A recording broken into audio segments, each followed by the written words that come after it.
இந்த கூட்டத்தில் நடந்தது ஒரே கைத்தட்டல். அமித்ஷாவே ஸ்டன் ஆயிட்டாரா சார்?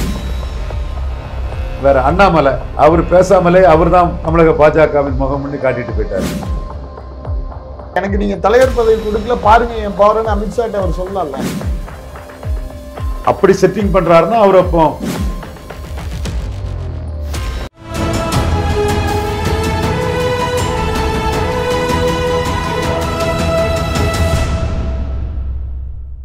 தமிழகம் நேயர்களுக்கு அன்பு வணக்கம். மீண்டும் உங்களை சந்திப்பதில் மிகுந்த மகிழ்ச்சி. இன்றைக்கு நம்மிடையே அரசியல் விமர்சகர் திரு ரவீந்திரன் துரைசாமி சார் அவர்கள் நம்மோடு இணைந்திருக்கிறார். வாருங்கள் நேயர்களை சார்ட்ட பேசலாம். வணக்கம் சார். வணக்கம் டேனியல். எப்படி இருக்கீங்க சார்? நல்லா இருக்கும் டேனியல். சார், சமீபத்தில் எல் முருகன் அவருடைய பேட்டி ஒரு பெரிய பேசுபொருளா திமுக கூட்டணியை நோக்கி நகர்த்திருக்கு. ஏதோ ஒரு கூட்டணி கட்சி கிட்ட இவங்க பேச ஆரம்பிச்சிருக்கதா சொல்றாங்க. என்ன சார், என்ன நடக்குது சார்? சும்மா கொளுத்தி போடுறாரு முருகன். இதை தாண்டி எதுவும் இல்லை. இதை தாண்டி வேற எதுவும் இல்லை. பாஜகவில் தமிழிசை பேசுகிறாங்க, நயினார் மாநில தலைவர், முருகன் பேசுகிறாரு, இவருக்கு நல்ல கைத்தட்டல்கள் விழுது, மதுரை சீனிவாசன் பேசுகிறாரு. நேஷனல் பார்ட்டி எல்லாரும் தங்களுடைய முக்கியத்துவத்தை நிலைநாட்டதுக்கு பேசத்தான் செய்வாங்க. அந்த வகையில் பேசுகிறாரு. இது இயல்பு தானே. இப்போ அண்ணாமலை தலைவராக இருக்கும்போது நான் நினச்சா எடப்பாடிக்கிட்ட பேசி முடிச்சிருவேன்னு சொல்ல, நயினார் அண்ணனுக்கு அந்த அதிகாரம் இல்லைன்னு அண்ணாமலை சொல்ல, அதெல்லாம் நடந்தது. இப்போ நயினார் வந்து அதிமுக அரசியலில் இருந்தவர். அடாப்டபிலிட்டி உச்சம். அதிமுக அரசியலில் இருக்கக்கூடியவங்க அடாப்டபிலிட்டி, காலில் விழுறது, இந்த கலையெல்லாம் வந்து தப்பு இல்லை. While in Rome be a Roman. ADMK எல்லாருமே சொல்லி பண்ணிட்டு இருக்கும்போது அதில் ஒருத்தரை, யாரையுமே எடப்பாடி உட்பட ஒருத்தரை குற்றம் சாட்டுறது அது நியாயமற்ற செயல். பட் அவங்களோட டோட்டலாக அவங்களுக்கு அடாப்டபிலிட்டி இருக்கும். அப்படி பொறுமையாக போகணுன்னு இருக்கும். அந்த இடத்துக்குள்ளே ஒரு அடாப்டபிலிட்டி உள்ள தலைவராட்டு நயினார் இருக்கிறாரு. தமிழிசை தன்னை அசெட் பண்ணுறாங்க, எல் முருகன் தன்னை அசெட் பண்ணுறாரு, மதுரை சீனிவாசன் தன்னை அசெட் பண்ணிக்கிறாரு. எல்லாமே நாங்கள் ஈக்குவல் லீடர்களுங்கிறத காட்டிகிட்டு இருப்பாங்க. வானதி சீனிவாசன் கட்சிக்கு கட்டுப்பட்டு நமக்கு ஓடு மீன் ஓட ஒரு மீன் வரும் வரை வாடி இருக்குமா கொக்குன்னு தனக்குள்ள வாய்ப்பு வரக்கூடிய அளவுக்கு பொறுமையாக இருப்போம்னு அந்த சகோதரி இருப்பாங்க. வேற அண்ணாமலை அவர் பேசாமலே அவர் தான் தமிழக பாஜகவின் முகம்னு காட்டிட்டு போயிட்டாரு. அது என்ன சார்? அது அந்த கூட்டத்தில் நடந்தது ஒரே கைத்தட்டல். அமித்ஷாவே ஸ்டன் ஆயிட்டாரா சார்? இல்லை, அமித்ஷா அதில் மகிழ்ச்சியாக தான் சிரிச்சாரு. நம்ம கட்சி நம்ம கொண்டு வந்த ஒருத்தருக்கு இவ்வளோ செல்வாக்கு இருக்காருன்னு அவருக்கு பெருமிதம் தான் அடைஞ்சார். Okay okay. அது பார்த்தீங்கல்ல சார். இப்போ அந்த கூட்டத்தில் அண்ணாமலைக்கு வந்த அந்த கரவொலி இதெல்லாமே செட்டிங் அப்படின்னு ஒரு பக்கெட்டு சொல்றாங்க. ஒரு பக்கெட்டு வந்து இல்லை, அது அண்ணாமலைக்கு செட்டிங்னு சொல்றது யாரு? இல்லை, எதிர்கட்சியில் ஓகே. செட்டிங்னு சொன்னா அவர் வந்து அமித்ஷாவே சேலஞ்ச் பண்றாருன்னு அர்த்தம். இல்லை, அப்படியான வாய்ப்பு இருக்குல்ல. எனக்கு நீங்க தலைவர் பதவி கொடுக்கல, பாருங்க என் பவர்னு அமித்ஷாட்ட அவர் சொல்லல. அப்படி செட்டிங் பண்றாருன்னா அவர் அப்போ ஹோம் மினிஸ்டர்டே பவர் ப்ரொடியூஸ் பண்ணக்கூடிய அளவுக்கு இந்தியாவில் பெரிய ஆள் ஆயிட்டாரா? You cannot have the cake and eat it. இயல்பா வந்ததுன்னா அது இயல்பா வந்ததுன்னு அர்த்தம். செட்டிங்னா ரொம்ப பெரிய ஆள் அண்ணாமலைன்னு அர்த்தம். இன்னைக்கு கூட அவர் பிஎம்முக்கு கடிதம் எழுதியிருக்கிறாரு. பலத்துக்கு தக்கன சீட்டு வேணும், 11.4 19. இந்த இன்புட்டை நீங்க கொடுத்துருப்பீங்கன்னு நினைக்கிறேன் சார். என்ன இன்புட்டு நீங்க கொடுத்துருப்பீங்கன்னு நினைக்கிறேன். இன்புட்டு நான் கொடுத்ததா, ஒரே நேரத்தில் அவரும் எடுத்து நானும் எடுத்ததாங்கிறதெல்லாம் கேள்விக்குரிய விஷயம். ஆனால் உண்மையை ரெண்டு பேரும் ஒரே நேரத்தில் சொல்லலாம் இல்லையா? மோடி லாயலிஸ்டான ரவீந்திரன் துரைசாமி மோடி 2029 எடப்பாடி டிச் பண்ணிட்டாருன்னா மோடி ஏமாந்து நிற்கணும், மோடி எடப்பாடியால் ஏமாந்து நிற்கக்கூடாது, 24 டிச் பண்ணிட்டு போயிட்டாரு. அதை நான் அலர்ட்டாக இருக்கலாம் இல்லையா? நான் பிஎம்ஓக்காக தான் கொடுத்துருக்கிறேன். அமித்ஷாவுக்கும் கொடுத்துருக்கேன், நட்டாவும் கொடுத்துருக்கிறேன், சந்தோஷும் கொடுத்துருக்கேன், அண்ணாமலையும் கொடுத்துருக்கேன், ஆடிட்டர் குருமூர்த்தியும் கொடுத்துருக்கிறேன், பண்டாரி கொடுத்துருக்கிறேன். எல்லாத்துக்கும் நான் கொடுத்துருக்கேன். ஐபியில் கொடுத்துருக்குறேன். ஐபியில் 2 சேவியர் தன்ராஜ், கருணாகரன் போன்ற ஆஃபீஸர்ஸ் இருக்கிறாங்க. முன்னாள் ஐபி ராஜன் சார்ட்ட கொடுத்துருக்குறேன். மோடிக்கு வேண்டியவர், சிபிஐ டைரக்டராக வர வேண்டியவர், எல்லார்ட்டையும் நான் கொடுத்துருக்குறேன்.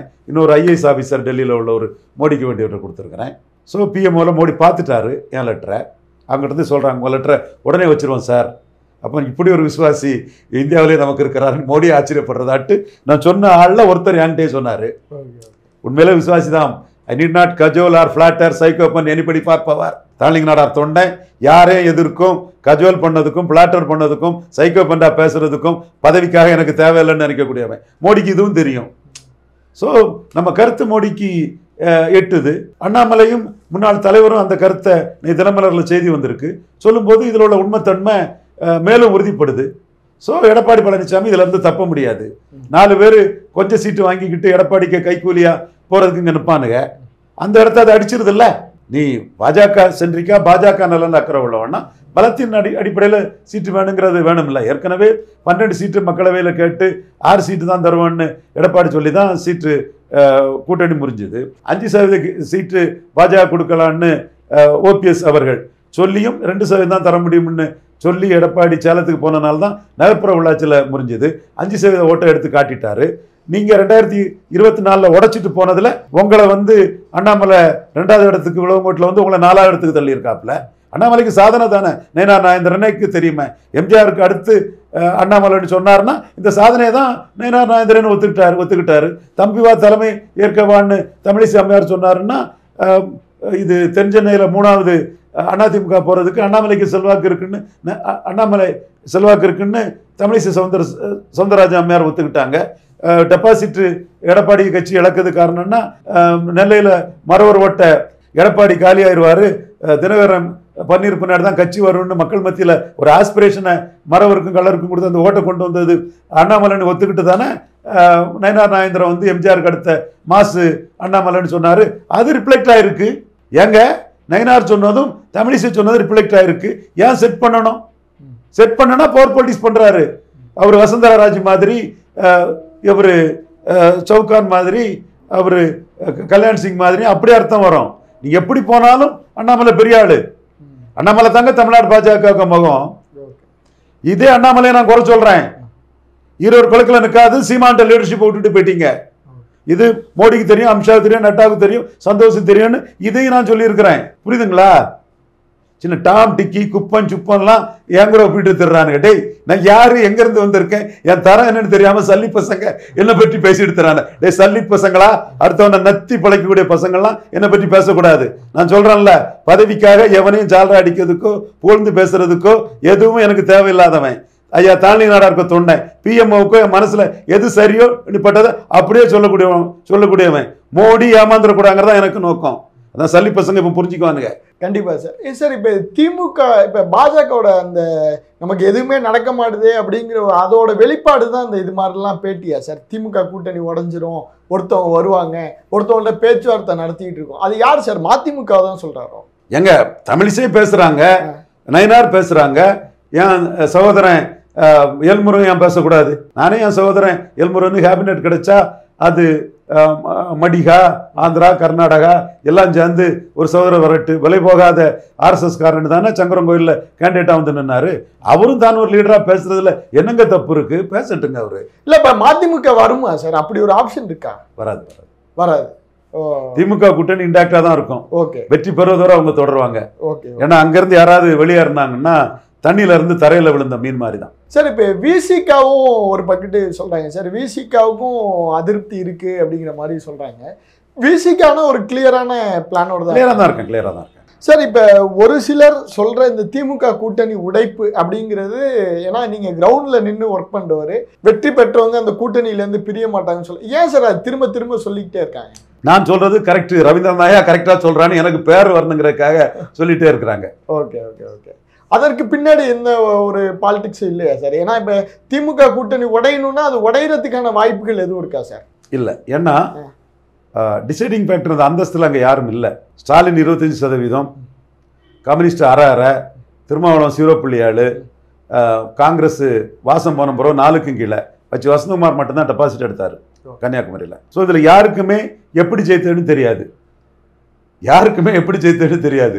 தோத்து போனவங்கலாம் ஒரு காம்பினேஷன் கெமிஸ்ட்ரியில் ஜெயித்திருக்காங்க.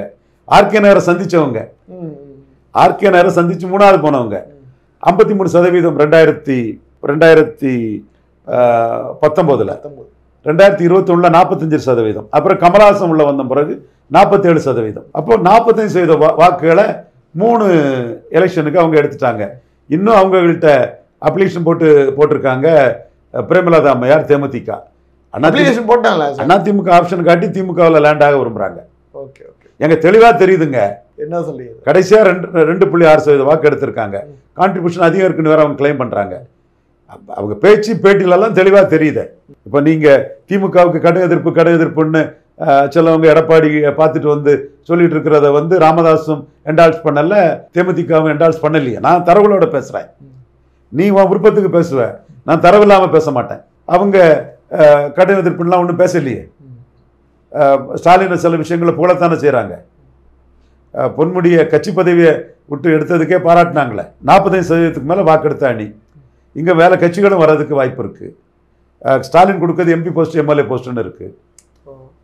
எங்கள் உண்மையை தானங்க சொல்கிறேன். ஸோ அந்த அணி இன்டாக்டாக தான் போகும். எல்லாத்துக்கும் மேலே ஸ்டாலினே ஆர்கே நகரை பார்த்தவர், அந்த இது அவர் மனசுக்குள்ளே இருக்கும். ஆர்கே நகரை பார்த்தவர் தானங்க அவரும் மனசுக்குள்ளே இருக்கும். வெற்றி காரணம் கூட்டணி தான் சொல்கிறாரு. அது ஒற்றுமையாக போகிறதுக்குள்ள வாய்ப்புகள் மிக மிக அதிகம் சார். ஆனால் அந்த கம்யூனிஸ்ட் தலைவர் திரு சண்முகம் வந்து கடுமையான எதிர்ப்பை தெரிவிக்கிறாரு சார். தன்னோட இருப்பை காட்ட அரசியல் பண்ணுறாரு, கம்யூனிஸ்டுகளை இருப்பை காட்ட அரசியல் பண்ணுறாரு. தப்பு இல்லையே. இல்லை, இப்போ அவர் வெளில வரதுக்குலாம் வாய்ப்பு இல்லையா சார்? அவருக்கு என்ன ஆப்ஷன் இருக்குது சார்? ஏன் ஏன்னா 98% தான் செஞ்சுருக்காங்க, திமுக சரியில்லை அப்படின்னு சொல்கிறதோடைய வெளிப்பாடாக என்ன சார் நம்ம புரிஞ்சுக்கிறது? பாஜக இந்த அணியில் இருக்கும்போது அந்த அணிக்குள்ளே அவருக்கு ஒன்றும் இல்லை. மக்கள் நல கூட்டணியில் 1/2% எடுத்தவங்க தான் 2 கம்யூனிஸ்டுகளும். காம்பினேஷன் கெமிஸ்ட்ரியில் கிடைக்கக்கூடிய வெற்றி. இதை விட்டு வெளியேறினவங்க தண்ணியை விட்டு வெளியேறிய மீன் துடிக்கிற மாதிரி துடிச்சு சாக வேண்டியதான் சார். இப்போ இந்த திமுக அதே வேளையில் ஸ்டாலினும் காம்பினேஷன் கெமிஸ்ட்ரி தான் வெற்றின்னு அதை அங்கீகரிச்சும் போறாரு சார். இப்போ இந்த திமுக கூட்டணி இப்போ இருக்கிற சூழல்ல 2026 திமுக கூட்டணி பாமக எங்கே போவாங்கன்னு தெரியாது. விஜயும் இப்போ நிறைய புதிய ஆட்கள்லாம் உள்ளார இறக்குறாரு, ஐஏஎஸ் ஐஆர்எஸ் எல்லாம் இறக்குறாரு. எப்படி போகும் சார்? திமுக கூட்டணி இன்டாக்டாக இருக்கும். Early bird will catch the பிளேன்னு திமுக வேண்டாம், அண்ணா திமுக வேண்டாம், ஒரே குட்டையில் உரிய மட்டைகள்னு சீமான் கல்லிறக்கும் போராட்டம், தமிழில் குடமுழுக்கு போராட்டம் அப்படின்னு அவர் தெளிவாக போயிட்டு இருக்கிறாரு. வேற யாருக்கும் கிளாரிட்டி இல்லை. ஸ்டாலினுக்கும் சீமானுக்கும் 2 பேரும் தவிர வேற யாருக்கும் கிளாரிட்டி இல்லை. இதை நாணயமாக சொல்லாத அரசியல் விமர்சகர்களை தான் என் தம்பிமாராக இருந்தாலும் கோலாகல சீனிவாஸ், ஜேவிசி ஸ்ரீராம், ரங்கராஜ் பாண்டே, இவங்க நேர்மையற்றவர்கள் நாணயமற்றவர்கள்னு அடிச்சுட்டு இருக்கிறேன் நான். நன்றி சார். நன்றி.